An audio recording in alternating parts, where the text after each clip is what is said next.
I'm reading from Walter Dean Meyer's Monster, and one of the best books ever written. Still very relevant when you're talking about law enforcement, the criminal system. I don't call it justice system because we never get justice in it, or hardly ever. So the criminal system and black men in particular, still one of the best books, even though it's fiction. It really is a go-to. It's written in journal and script form, screenplay form, so that's why you hear me call out the name and then their dialogue. Osvaldo, he don't have no choice. He messed with me, and the Diablos will burn him up. Ain't that right, faggot? Steve, I can kick your narrow butt any day in the week. Osvaldo, well, here it is. So why don't you come and kick it? Freddy, you better chill. He hangs with some bad dudes. Osvaldo, he don't hang with nobody. He's just a lame looking for a name. Ain't that right, Steve? Ain't that right? Steve, why don't you shut up? Osvaldo, you ain't got the heart to be nothing but a lame. Everybody knows that. You might be hanging out with some people, but when the deal goes down, you won't be around. Steve, yeah? And you will be? And you will be, huh? Cut to interior courtroom. Osvaldo is on the stand. Osvaldo softly, timidly. So Bobo said to me if I didn't help him, he'd cut me up. Steve, cut to Steve writing on pad. Close up Osvaldo. Osvaldo. He said he would cut me up and get my mom's too. I was like really scared of him. Petrocelli, have you ever seen Bobo hurt anyone? Osvaldo, I heard he messed up a dude in the projects. Briggs, objection. Judge sustained. Petrocelli, do you know, as a matter of fact, if Bobo has hurt anyone in the hood?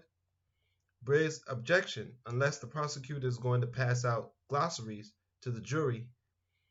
I want her to use standard English. Judge overruled.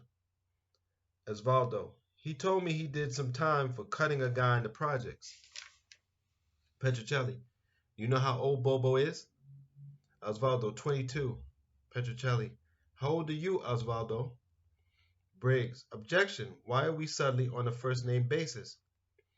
Petrocelli, how old are you, Mr. Cruz? Osvaldo, 14. Petrocelli, you live on 144th Street, is that correct? Osvaldo, yeah, across from the school.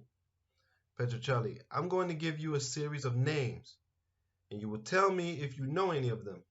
James King. Osvaldo, yeah, that's him at the table in the blue suit. Petrocelli, let the record indicate that Mr. Cruz has identified Mr. King. Steve Harmon. Osvaldo, he's the black guy sitting at the other table. Petrocelli, let the record show that Mr. Cruz has identified Steve Harmon. Turn it back to Osvaldo. All right. Did Mr. Evans or Bobo make a proposition to you? Briggs, leading. Petrocelli, Your Honor, Mr. Cruz is a juvenile. Briggs, he's hostile. He's a juvenile. Do you mean to say he's hostile? Petrocelli, no, but you are. Judge, that's not necessary, Miss Petrocelli. You haven't established Mr. Cruz as a hostile witness. Petrocelli, Mr. Cruz, how real did you think Mr. Evans' Bobo's threat was? Osvaldo, I thought it was the real deal, you know. Like, I thought he would mess me up. Petrocelli, were you afraid of Mr. King? Briggs, objection. If she wants to testify instead of the witness, fine. Swear her in. But she can't lead the witness like that. Judge, sustained. Petrocelli, did you participate in this robbery? Osvaldo, yes, I did. Petrocelli, why? Osvaldo, because I was afraid of them. They were all older than me. Petrocelli, who exactly were you afraid of? Osvaldo, Bobo, James King, and Steve Harmon. You see how people flip. Sad, man. Sad, sad, sad. Petrocelli, and was Bobo the only one who actually threatened you? Briggs, there she goes again. Judge, where's she going? That's not leading. Where she's going, that's not leading. You think that's leading? Look, I think it's a good time for a break, folks. Maybe we'll all be a bit more civil after a good night's sleep. Long shot as jury files out. Then the guards come and cuff Steve and James King. Mid shot of Osvaldo passes Steve. The two young men look at each other for a brief instant. Then Osvaldo turns away. Fade to black. And again, we're in a neighborhood where the concept of community doesn't really mean anything. We don't embrace it. We don't live by it. We don't live by any concepts. And the black community for the last 40, 50 years has been driven by one thing, mostly surviving, which means enough money to pay to keep a roof over my head and food in my mouth. And that's the only rule there is. There's no rules about how you get the money. There's no rules about how you treat each other.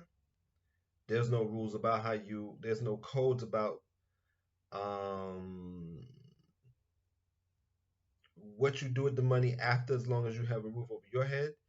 There's no rules about what do you do with people who don't have. It's a survival of the fittest. I got to get mine. You got to get yours. And if you don't, oh well. And if I don't, oh well, but I may try to get yours. So that's the black community up until this year. I think we're looking at ourselves really deeply now. That's why I really like reading this book. We'll see how we come out of the other side, what conclusions we come to. But there is some reflection going on, and the whole world's looking at us as well. So there's inside and outside reflection going on. I'm just going to say, for conscious blacks, we may come out of it. I'm not sure. For the black community as a whole, it doesn't look good to me. But like I said, we got to wait and see. Got to wait and see. And we'll know by January 1st, 2021, we'll know if black people are ready to take our seat back at the table of humanity. Until next time, I say thank you for your support. Take care of your mind, take care of your bodies, and be safe.